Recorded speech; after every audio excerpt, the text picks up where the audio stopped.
नमस्कार, मी लतिका। आज आपण मेथीची भाजी जरा थोड्या वेगळ्या प्रकारे बनवूया। त्यासाठी बघा हा तवा ठेवलेला आहे लोखंडाचा, त्याच्यामध्ये 1 ते 1.5 चमचा तेल टाकलेलं आहे। तेल चांगलं गरम होऊन देऊया। तेल गरम झालेलं आहे, त्याच्यामध्ये छोटा अर्धा चमचा मोहरी चांगली तडतडून देऊया। त्यानंतर छोटा अर्धा चमचा जिरे, कारण छोट्या आकाराची मेथीची पेंडी आहे।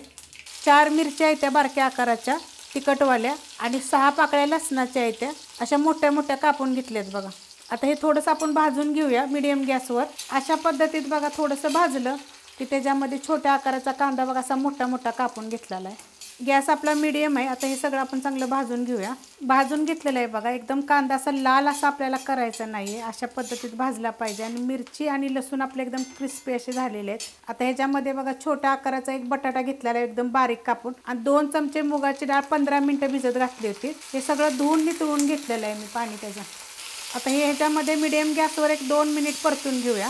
2 मिनिटं बघा एकसारखा मीडियम गॅसवर परतून घेतलेलं आहे सगळं।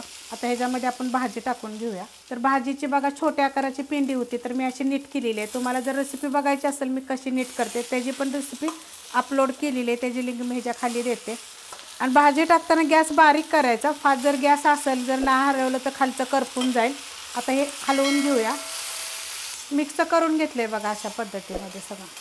ह्याच्यामध्ये तुम्ही मोठ्या आकाराची एक पेंडी पण मेथीची टाकू शकता, मी छोट्या आकाराची टाकलेली आहे। नुसती मुगा डाळीची चण्याची डाळीची जर पाहिजे असतील तर सगळ्या रेसिपी आहेत बघा माझ्या चॅनलवर, मेथीच्या वेगवेगळ्या प्रकारे मी टाकलेली आहे।